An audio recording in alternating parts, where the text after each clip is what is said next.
দুর্ভিক্ষের আলামত যদি আমরা দেখতে পাই, শুনতে পাই, তাহলে তো জনগণ আমাদের ছেড়ে দিবে না, এবং এই আলামত তৈরি হলে কেউই কিন্তু রেহাই পাবে না। অর্থনীতির কঠিন করুণ অবস্থা।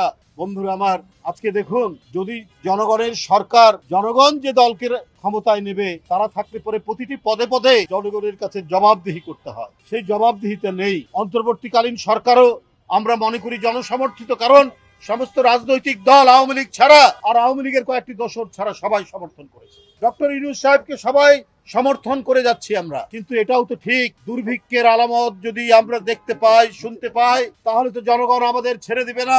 আজকে প্রায় অসংখ্য গার্মেন্টস বন্ধ হয়ে যাচ্ছে, মানুষ কর্মহীন হচ্ছে। মানুষ যদি খাবার কিনতে না পারে, তাহলে কিন্তু দুর্ভিক্ষের আলামত তৈরি হবে, এবং এই আলামত তৈরি হলে কেউই কিন্তু রেহাই পাবে না, আর হাততালি দিবে ওই পতিত ফ্যাসিস্টরা।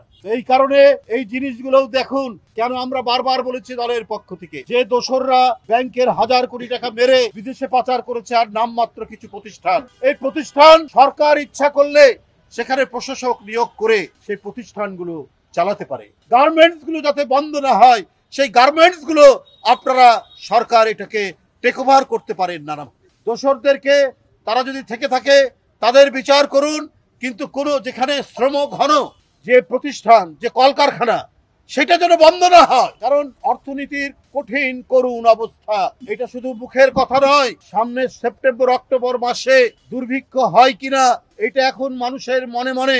আর্থিক শৃঙ্খলা ফেরাতে হবে, এটা ঠিক, কিন্তু পাশাপাশি কর্মসংস্থান বৃদ্ধি না করলে জনগণের কাছে কেহই রেহাই পাবেন না। জনগণ কিন্তু এটা ছেড়ে দেবে না। এই কথাগুলো ভাবুন, এই কথাগুলো চিন্তা করুন। খালি ওই শিশুদের মতো চকলেট আমাকে পেতেই হবে, আমাকে ওই খেলনাটা দিতেই হবে, এইরকম গো ধরে থাকলে পরে আমাদের গণতন্ত্রের জন্য সর্বনাশ। প্রকৃত গণতন্ত্রের চর্চা মুখ থুবড়ে পড়বে, এবং আমরা একটা দীর্ঘস্থায়ী অগণতান্ত্রিক শক্তির কাছে জিম্মি হয়ে পড়ব।